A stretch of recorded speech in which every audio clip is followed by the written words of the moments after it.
এক এলাকায় ছিল এক অদ্ভুত কূপ।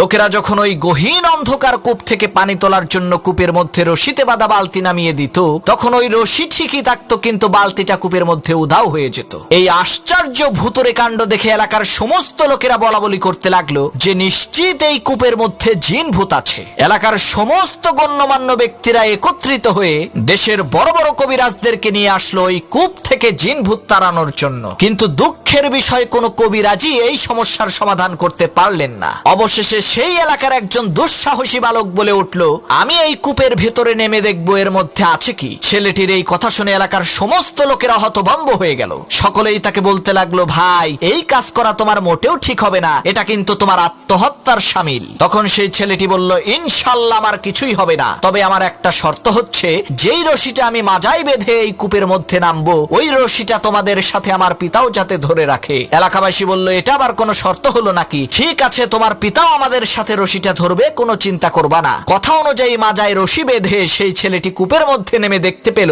কূপের মধ্যে একটি বান্দর বসে আছে। তখন সেই ছেলেটি বুঝতে পারলো, আরে এই বান্দরটাই তো কূপ থেকে পানি উঠানোর সময় রশি থেকে বালতিগুলোকে খুলে রাখতো। তখন সেই ছেলেটি বান্দরটিকে কাঁধে নিয়ে ওই অন্ধকার কূপের নিচ থেকে চিৎকার দিয়ে বলে উঠলো, আমাকে উপরে তোলো। তখন লোকজন রশি টেনে কূপের মধ্য থেকে তাকে আস্তে আস্তে উপরে উঠাতে লাগলো। এমন সময় ওই গহীন কূপের অন্ধকার ভেদ করে উঠে আসা ছেলেটির কাঁধে থাকা বান্দরের চেহারা দেখে লোকজন চিৎকার চেঁচামেচি করে বলতে লাগলো, আরে কূপের মধ্য থেকে ভূত উঠে আসছে রে, সবাই পালা।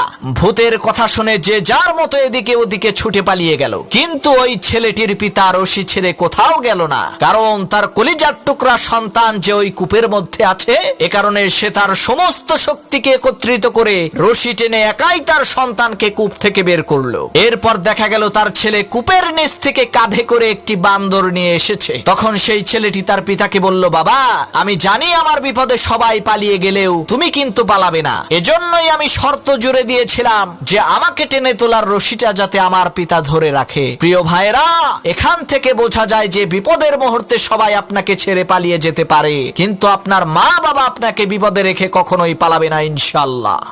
এক ছেলে গাছ থেকে আম চুরি করে খাইছে। তখন সেই ছেলেকে এলাকার লোকজনেরা হুজুরের কাছে ধরে নিয়ে এসে বলছে, হুজুর, এই আমচোরের বিচার করে দেন। হুজুর তার কিতাব বের করে সমস্ত লোকের সামনে কিতাব খুলে পড়তে আরম্ভ করলো।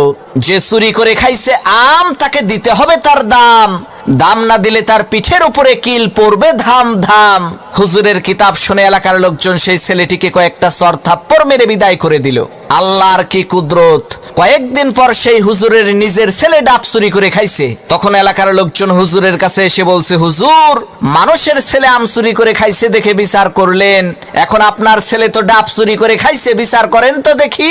লোকদের কথা শুনে হুজুর তার কিতাব বের করে বলল, ভাইরা আমার, কিতাবে লেখা আছে যে চুরি করে খাইছে ডাব, তার হয় নাই কোনো পাপ। তখন এলাকার লোকজন বলল, হুজুর, বুঝলাম ডাব খাইলে পাপ নাই, কিন্তু আপনার ছেলে তো একেবারে পাকা জোনা খাইছে। হুজুর তখন কিতাব থেকে পড়লো, যে খাইলো জোনা তার নাই কোনো গুনাহ। এলাকার লোকজন বলল, হুজুর, ডাব খাইলে পাপ নাই, জোনা খাইলে গুনাহ নাই মানলাম, কিন্তু আপনার ছেলে তো নারিকেল খাইছে। তখন হুজুর তার কিতাব থেকে পড়লো, যে নারিকেল খাইছে চুরি কইরা, তোমরা সবাই মুড়ি দাও তার হাত ধইরা, কারণ সে চুরি করে খাইছে নারিকেল, এর মানে একেবারে পরিষ্কার তার দেল। তখন এলাকার লোকজন বলল, সর্বনাশ, হুজুর, আপনার ছেলের বিচার করার কোনো দরকার নাই, আপনি আমাদের ছেলেরই বিচার কইরেন, তাই হবে।